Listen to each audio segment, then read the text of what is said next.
السلام علیکم۔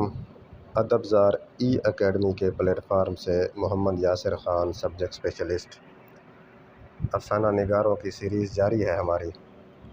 تو اس میں آج کے لیکچر میں ہم علامتی و تجریدی افسانے پر بات کریں گے کہ یہ کیا ہوتا ہے اور اس کے ساتھ پھر کون سے افسانہ نگار جو ہے وہ بستا رہے ہیں۔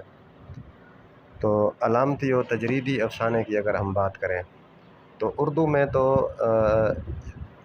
جو ہے دونوں کو اکٹھا ہی سمجھا جاتا ہے اور اکٹھا ہی جو ہے نا وہ بیان کیا جاتا ہے۔ تو اس میں فرق واضح کرنے کی بھی کوشش کریں گے۔ علامت نگاری کے لیے انگریزی میں لفظ سمبلزم استعمال ہوتا ہے، جس کے معنی اشارہ کرنا یا کنایا کے ہیں۔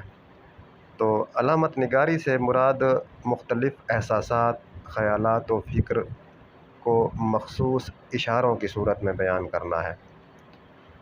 اور جس طرح ہم دیکھتے ہیں کہ ریاضی میں جمع، نفی یا ضرب، تقسیم وغیرہ کی علامات وضع ہیں، اسی طرح ادباء مختلف افکار و جذبات کے لیے مختلف علامتوں کا استعمال کرتے ہیں۔ تجریدیت کو اگر ہم سمجھنا چاہیں تو تجرید نگاری سے مراد خیالی یا ایسی کیفیت جس کو صرف محسوس کیا جا سکے، ایبسٹریکٹ جو ہوتا ہے۔ یہ دراصل فنون لطیفہ میں مصوری کا ایک حصہ ہے، جس میں مصور رنگوں کے استعمال سے تصویر میں کہانی بیان کرتا ہے۔ کہیں لال رنگ کو تشدد کی علامت تو کہیں کالے رنگ کو بھوک کی علامت کے طور پر بیان کیا جاتا ہے، اور ہرا رنگ خوشحالی کے لیے استعمال کیا جاتا ہے۔ تو تجریدی افسانے میں مجرد اشیاء کو مادہ سے جوڑ کر افسانے کے پیکر میں ڈھالا جاتا ہے۔ ایسے افسانوں میں کوئی منطقی تسلسل نہیں ہوتا، نہ ہی واقعات کی کڑیاں جوڑی جاتی ہیں، نہ ہی وحدت تاثر کا خیال رکھا جاتا ہے۔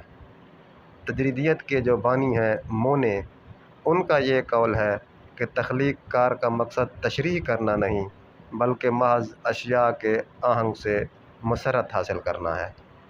تو اردو ادب میں عموماً جو ہے ان کو ہم اکٹھا پڑھتے ہیں کہ علامتی و تجریدی، فرق ان میں نہیں سمجھا جاتا۔ تو اگر ہم ان میں فرق واضح کرنا چاہیں تو گیان چند کے بقول کہ جب علامتیں شخصی ہو جاتی ہیں اور ایک علامت سے کبھی کچھ تو کبھی کچھ مراد لیا جائے تو وہ افسانہ تجریدی ہو جاتا ہے۔ تو علامتی و تجریدی افسانے کی تفہیم جو ہے وہ آج کے قاری کے لیے جو ہے وہ مشکل سے مشکل تر ہوتی جا رہی ہے۔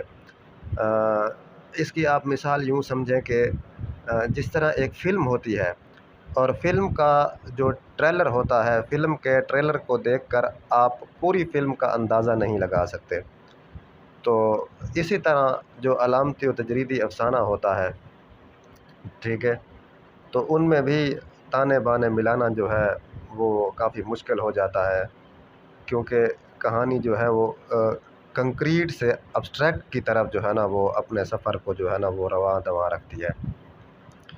تو اس کے ساتھ جو ہے انتظار حسین جیسے لوگ، انور سجاد ہو گیا، بلراج مینرا ہے، بہت بڑے بڑے لوگ جو ہے علامتی و تجریدی افسانہ کے ضمن میں آتے ہیں۔